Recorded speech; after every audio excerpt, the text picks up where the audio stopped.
Merci pour cette conférence teintée d'émotions pures. Johnston, dans son ouvrage « Notre existence a-t-elle un sens ?», a fait référence à une expérience clinique en neurosciences réalisée par un certain Libet et qui montre que le temps neuronal et le temps de la conscience ne sont pas les mêmes. L'une des interprétations qui a été donnée, et les détails, mais je vous l'accorde, tout le monde scientifique n'est pas d'accord avec cette analyse, c'est que le cerveau humain serait non pas un émetteur de cette conscience, mais plutôt un récepteur. Et la conscience serait comme un champ, à l'instar du champ gravitationnel, et qui ne serait détecté que par des gens, disons, qui ont donné de l'importance à la perception sensible au détriment de la perception déductive. Ma question, elle n'a rien de cartésien, elle est la suivante. Ne seriez-vous pas tout simplement relié à cette conscience, au fait? Je vous remercie. Alors, à question longue, réponse courte? Oui. Là, je lis en ce moment Henri Bergson. Et il y a là-dedans plein de réflexions qui, justement, ciblent cette question fondamentale. Qu'est-ce que c'est la conscience? Qu'est-ce que c'est le cerveau? Qu'est-ce que c'est notre rapport au temps? Et qu'est-ce que c'est l'existence même? J'ai réfléchi beaucoup à ces questions, forcément. Et ce sera même le sujet de mon prochain livre. Et donc, peut-être rendez-vous dans 2 ou 3 ans pour me parler davantage. Alors, votre question, vous êtes où, Daniel là Bonsoir. Merci pour cette conférence qui a été présentée avec beaucoup d'humour et de talent. Les neurosciences nous ont montré qu'effectivement, le temps neuronal et le temps de la conscience ne sont pas les mêmes. Et l'une des interprétations possibles qu'on a pu donner, c'est que le cerveau humain serait non pas un émetteur de cette conscience-là, mais plutôt un récepteur. Et la conscience serait comme un champ, à l'instar du champ gravitationnel, et qui ne serait détecté que par des gens qui ont une certaine affinité avec ce genre de choses. Très bien. La question que je voudrais poser, est-ce que ce ne serait pas cette conscience qui donnerait effectivement au corps un tel potentiel qui lui permettrait de faire de telles choses, au fait? Je vous remercie, monsieur. Merci beaucoup. Merci pour la question, mais moi, je ne suis pas neurologue, mais simplement, j'ai lu quelques ouvrages de gens comme Lionel Nakache ou Stanislas Dehaene sur le code de la conscience, et ce qui montre très bien et qui est bien établi par ces disciplines-là, c'est que ce qu'on appelle la conscience, c'est-à-dire ce qui a accès à la conscience dans notre cerveau, est une toute petite partie des informations que notre cerveau reçoit en permanence. Autrement dit, l'activité de notre cerveau, elle est tous azimuts. Notre cerveau est constamment abreuvé d'informations. Par exemple, mon cerveau, il sait quelle est la couleur du truc qui est là-bas, que je ne vois pas, mais lui le sait. Simplement, ce n'est pas une information qui monte jusqu'à ma conscience, et donc je n'en ai pas conscience. Mais elle est quand même là. Et ce qu'on appelle le chemin d'accès à la conscience, c'est tous les processus qui font que parmi toutes les sollicitations que nous recevons, seulement certaines vont monter au niveau de ce qu'on appelle notre conscience de ces choses. Et dans la situation de l'ultra-13, ce qui est sûr, je ne sais pas si les sciences cognitives peuvent nous éclairer sur ce point, c'est qu'il y a des modifications de la chimie du cerveau, de l'attention, du rapport à soi, de la conscience qu'on a de soi-même. Il y a des moments où on est dans une sorte de bulle mentale, et même s'il se passait quelque chose de grave alentour, on n'y serait pas réceptif, c'est-à-dire on est dans une sorte d'isolat mental qui est après tout un produit de la conscience, et qui est sans doute engendré par le fait que le cerveau s'arrange pour que vous en soyez, dans la mesure du possible, dans un confort maximal. Ce que veut le cerveau, c'est votre confort psychique, je pense. Donc il fabrique des trucs, il fabrique de la chimie, une chimie particulière qui vous aide à passer ces moments-là. Mais je ne sais pas si ça apprend des choses sur ce qu'on appelle la conscience, comme vous dites, mais peut-être que des gens y réfléchissent. Une autre question? Oui. Merci pour cet échange. On entend. Attends. Il faut le micro. Allez-y, monsieur, allez-y, vous Oui, l'avez. merci pour cet échange. Je voudrais savoir votre point de vue sur l'approche métaphysique d'un de vos maîtres à penser, à savoir Bernard d'Espagna, sur le phénomène d'intrication. Et le fait de supposer l'existence d'un au-delà de réalité qui ne dépend ni de la masse ni de l'énergie. Je vous remercie, monsieur. Merci pour la question. La réponse, Bernard d'Espagna, ça a été mon maître, hein, donc c'est lui Vous en qui m'a, parlez aussi. c'est lui qui m'a expliqué quand j'étais plus jeune ces problèmes d'intrication, qui a vraiment pris au sérieux les résultats d'expérience que je viens de citer. Pour tout vous dire, quand j'étais étudiant en 1981, tous les journaux parlaient du résultat d'expérience d'Aspect. Je me souviens très bien, la une du Monde, etc. Nous, on avait 20 ans, 21 ans, on était fascinés, on ne comprenait pas exactement de quoi il retournait, mais on sentait bien que c'était des questions où la physique et la métaphysique se touchaient. Et on avait demandé à nos professeurs de nous faire des cours sur l'expérience. Ils avaient refusé. Et donc, on s'était réunis à plusieurs pour faire des cours de façon autogestionnaire. Et un peu plus tard, j'ai eu la chance de rencontrer Bernard d'Espagna, qui m'a expliqué le rôle qu'il avait joué dans le financement de cette expérience d'Aspect. Et il m'a expliqué toute la controverse. C'est vraiment un sujet sur lequel Einstein s'est trompé. Mais quand on dit ça, on doit être prudent, parce qu'en fait, il ne s'est pas trompé. C'est lui qui a compris que si la physique quantique des années 20 était complète, c'est-à-dire s'il ne lui manquait pas des variables cachées, alors elle conduisait à des prédictions hallucinantes. Par exemple, que deux particules qui ont interagi dans le passé restent corrélées avec une force qu'aucune corrélation classique ne peut expliquer. Et Einstein, évidemment, ne croyait pas cela possible. Mais c'est lui qui a vu que la physique quantique, telle qu'elle, l'impliquait. Après, c'est toute une très longue histoire. Et en 1980, l'expérience a été faite et elle a tranché en montrant que l'interprétation einsteinienne de la physique quantique ne tenait pas. Bon, et il est mort d'une rupture d'anévrisme. Voilà. Oui, parce que... Bonsoir, madame. Bonsoir. Où êtes-vous? Ah, pardon, vous ne voyez pas. Bonsoir, madame. Merci pour cette conférence que vous avez présentée avec talent et charme. Et je m'adresse à la physicienne que vous êtes. La mécanique quantique nous enseigne qu'effectivement, une grande partie du réel nous restera voilée à jamais. Et je veux pour preuve le principe d'incertitude d'Eisenberg et aussi le phénomène d'intrication. Ce qui a fait dire à Bernard d'Espagna, le regretté Bernard d'Espagna, qu'on peut effectivement évoquer un principe créateur. Qu'est-ce que vous pensez effectivement de cette réflexion? Merci, madame. On peut toujours, à titre personnel, laisser aller sa pensée. Mais je vous renvoie gentiment la question. Est-ce qu'un enseignant de mécanique quantique, de physique quantique, et moi je l'ai enseigné, va sortir du cadre de la physique quantique? Il va enseigner les relations d'incertitude d'Eisenberg. Bon, après, chacun peut faire comme dit Abdeselem, après c'est le chemin personnel de chacun. Moi je respecte complètement ceux qui considèrent que oui, bon, la physique quantique, ça trouble, oui, effectivement. Mais le physicien n'a jamais eu la prétention, de toute façon, d'expliquer pourquoi le monde est comme cela.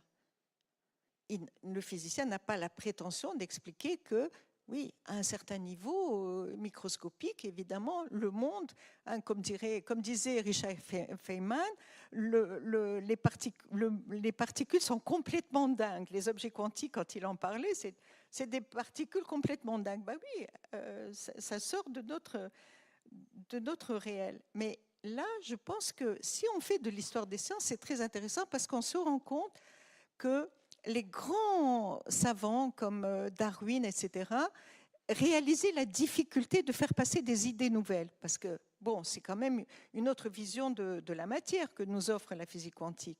Et Darwin disait, c'est toujours difficile de se battre contre le sens commun. Et justement, la physique quantique n'est pas conforme au sens commun. Et pourtant, ça marche.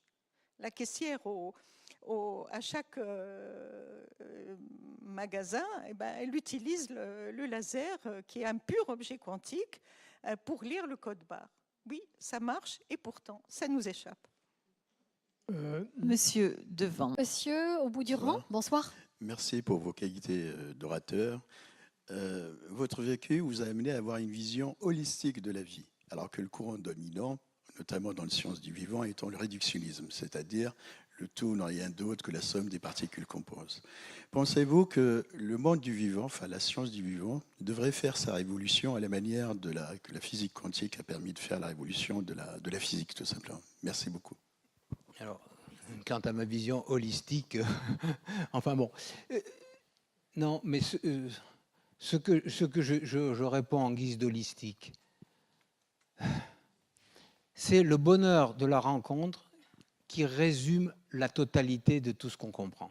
En deux mots, le global là-dedans, c'est pas seulement la somme des choses qu'on découvre, c'est bien cette idée du bonheur de la vie. Je ne sais pas comment exprimer ça.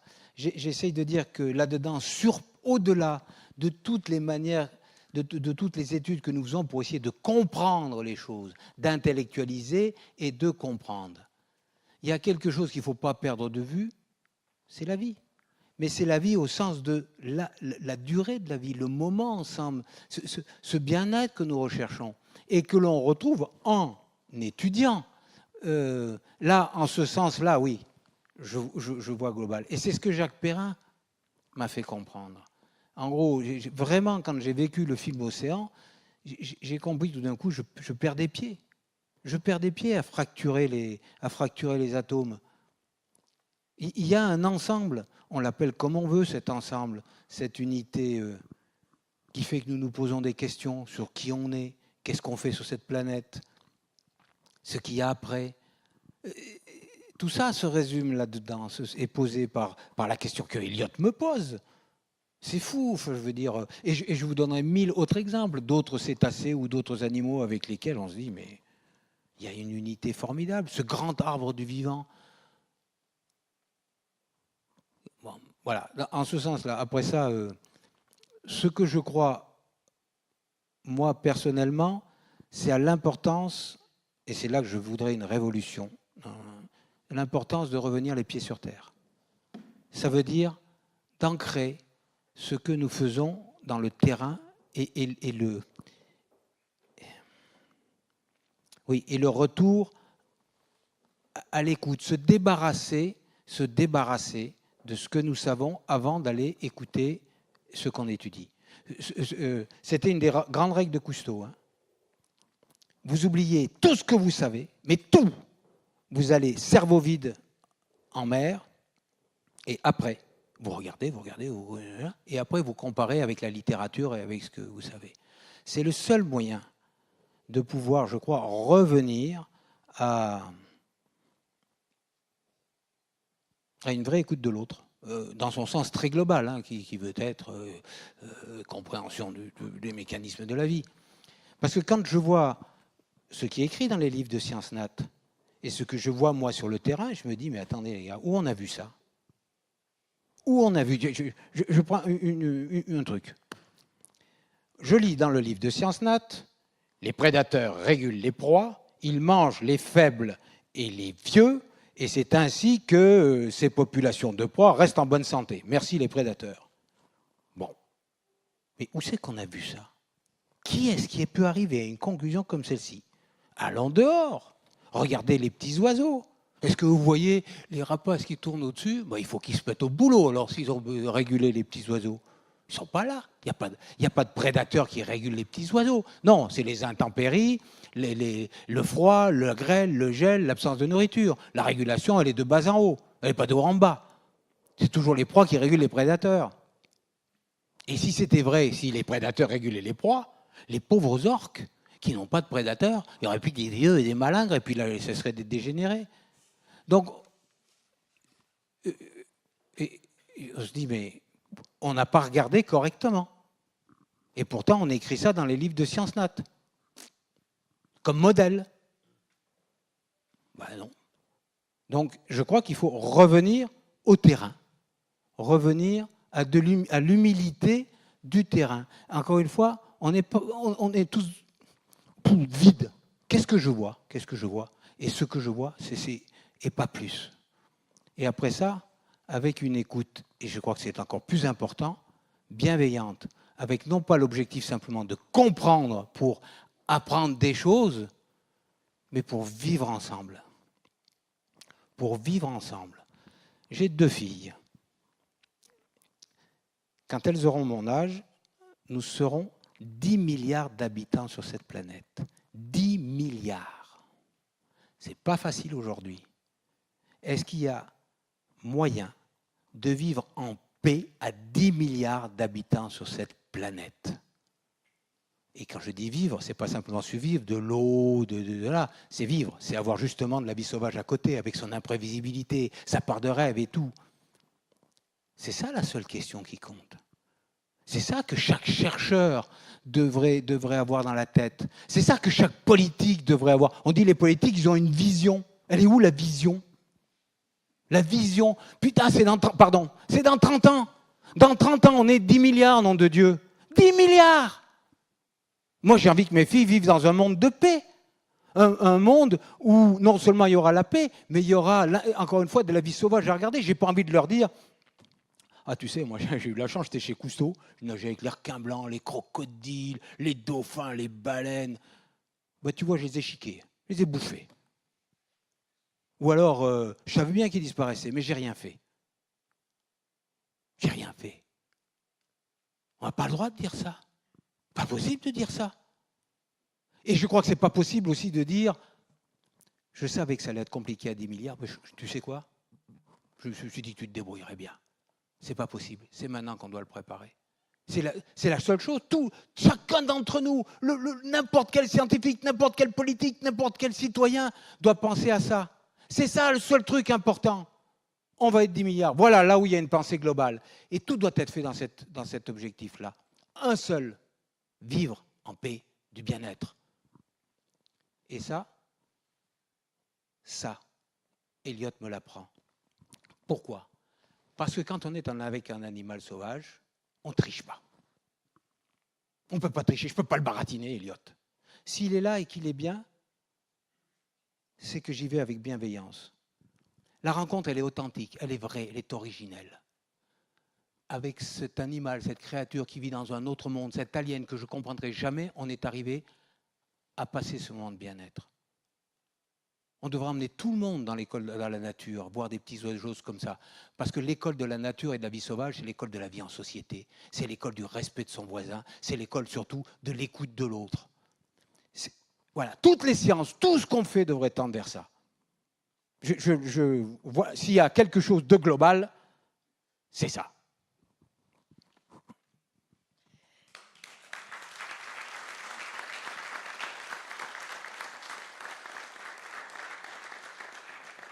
Alors, je surveille l'heure aussi. Merci pour cette conférence qui a été réalisée avec beaucoup de talent.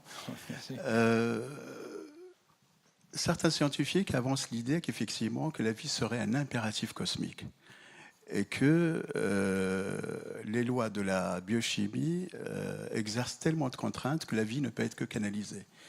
Et l'exemple qu'on a pris, enfin, c'est très symbolique, c'est la cristallisation effectivement de l'eau. La cristallisation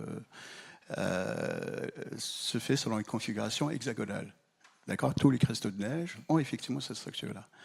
Et ce qui influerait effectivement sur la forme des cristaux, à ce moment-là, ce serait du type darwinien, à savoir la pression et la température. Qu'est-ce que vous pensez de cette...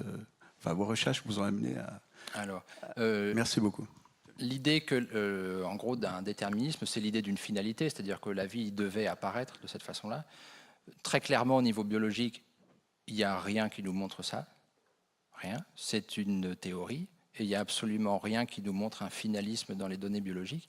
Et c'est une théorie intéressante parce que, vous faites le parallèle avec la cristallographie, je ne sais pas de qui elle est, mais je mets ma main à couper que c'est une théorie d'un... Alors, et sa spécialité, c'est quoi ? C'est un biochimiste. J'allais dire c'était soit un chimiste, soit un physicien. Parce que ces théories-là, en général, ne sont pas des théories de biologie, parce que les chimistes et les physiciens ont un grand problème avec la biologie. C'est pour ça, d'ailleurs, qu'ils estiment que la biologie n'est pas une science dure, c'est que ce n'est pas une science qui est basée sur des lois.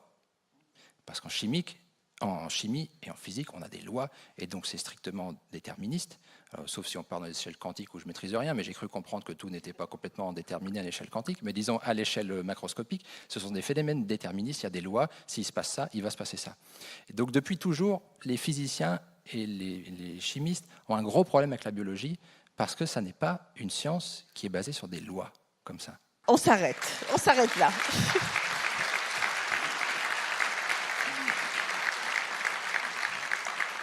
Merci beaucoup. Bonsoir, merci pour cette présentation. L'éthique, comme vous la concevez, n'est-elle pas liée à une forme de transcendance? Si tel n'est pas le cas, à quoi bon de parler d'éthique si, ma foi, nous ne serions qu'une association d'atomes, résultat d'un ensemble de réactions chimiques ou biochimiques, à l'instar des réductionnistes qui disent que le tout n'est rien d'autre que la somme des parties qu'il compose. Merci beaucoup. Alors, chacun le considère comme il veut, mais ce qui fait l'universalité de mes principes éthiques, c'est que ces principes ne découlent pas d'une transcendance, mais d'une immanence. S'ils découlaient d'une transcendance, chaque autorité révélée, qui a des avis éthiques et des valeurs différentes, rendrait impossible un consensus général. Ce que je vous ai dit, c'est qu'il n'en est rien, en réalité, puisque ce que l'on va respecter, c'est des principes profondément immanents qui doivent être respectés, car ils sont les conditions pour qu'un être biologiquement humain arrive à exprimer les potentialités de son humanité. Donc, en réalité, je n'ai pas d'avis personnel. J'ai un avis personnel, une conviction, mais honnêtement, entre transcendance et immanence. Mais si vous voulez faire reposer l'éthique et la morale sur la transcendance, vu comme je vous l'ai dit qu'il y a des gens qui croient au ciel de différentes manières, vous n'arriverez jamais à aucun consensus international. Monsieur.